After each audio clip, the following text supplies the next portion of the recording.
अस्सलामुअलैकुम අද මම හදන්න යන්නේ කලිය කරියක්. මේ සාමාන්‍යයෙන් ඉතින් අපි සිකුරාදා ඊටිද දවස් වලට හදනවා. ඒකට පාවිච්චි කරන එළවලු තමයි දැන්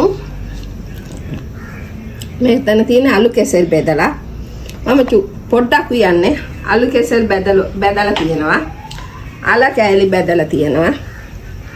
මෙතන වම්බටු බෙදලා තියෙනවා. සමහර වම්බටු බදිද්දී එහෙම පාට වෙනස් වෙනවා. සමහර වම්බටු බෙදලා ගත්තම ලස්සනයි ක්‍රිස්පි වගේ එනවා. සමහර ලොකු වම්බටු එහෙම බෙදලා ගද්දි චුට්ටක් අර ක්‍රිස්පි ගතිය නෑ මෙලක් වෙලා වගේ පාටත් වෙනස්. ඒ වුණාට මේ කහ ලුණු චුට්ටක් දෙහි දාලා අනලා තමයි බෙද ගන්න ඕනේ. මේකට පීකුදු පොඩි කෑලි වලට කපලා බෙදලා තියාගන්න. පීකුදු මම අද ගත්තේ නැහැ. එහෙම නැත්තම් ඔයාලට ඒක කැමති නැත්තම් කුකුල් මස් පොඩියට කපලා ඒකත් බෙදලා තියාගන්න. මේ කලිය හදන්න යන්නේ ටෙම්පරාදුවට සුදු ලුණු ඉඟුරු එහෙම දාලා කරපිංච එහෙම දාලා අඹරන තියෙන්නේ. ඔයාලට පුළුවන් නම් මේ කලිය ඒකට මේ ලුණු බෙදලා දාන්නත් පුළුවන්. ලුණු චුට්ටක් ලුණු අවු මිරිස් පොඩි මිරිස් එහෙම කරල් පිටින් බෙදලා දාගන්න. එහෙම කරුවත් ඒකත් රසයි. මේ ලුණු එහෙම ටෙම්පරාදු කරද්දී ගොඩාක් බදින්න එපා. අර අපිට අර සුවඳට තමයි ඕනේ. ඊළඟට තක්කාලි චුට්ටක් එළිය දාන්න ඕනේ. කරපිංච සම්පේ දාගන්න. ඊළඟට දියකිරි දැම්මට පස්සේ තමයි මේ කහ කුඩු දාන්න ඕනේ. තෙලට දාන්න එපා.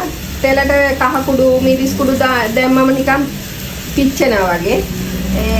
සුවඳක් වෙනස් සුවඳක් එන්නේ. කහ කුඩු කිරි දාගත්තට පස්සේ දාන්න. ඊට මිරිස් කුඩු චුට්ටක් දාගන්න.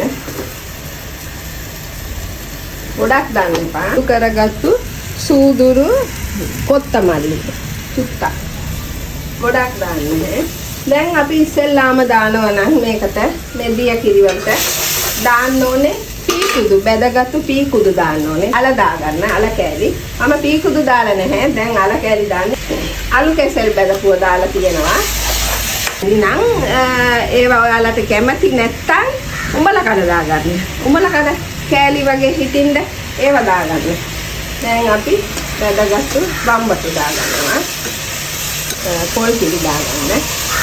පොල් කිරි චුට්ටක් වැඩිපුර දාගන්න. පොල් කිරි දැම්මම රසයි.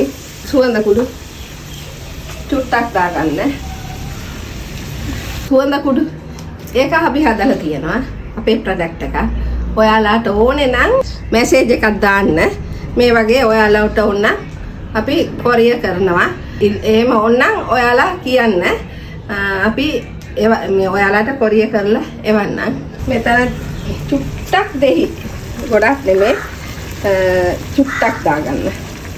ලුණු බලලා දාන්න. ඒ කියන්නේ අපි වම්බටු අලු කෙසෙල් වලට ලුණු මේ කහ දාලානේ බෙදලා තියෙන්නේ චුට්ටක් ලුණු චුට්ටක් බල. දැන් ලිප ඕෆ් කරන්න. මේ ගොඩාක් මේ කිරි දැම්මට පස්සේ උතරන්න තියන්න එපා. කරිය එක පොල් කිරි වලින් හොඳට හිඳිලා වගේ අර කරි එක හොඳට මැලවිලා ටෙම්පරාදු වෙලා වගේ එනවා. මේ විදිහට තමයි කලිය එක හදාගන්න ඕනේ.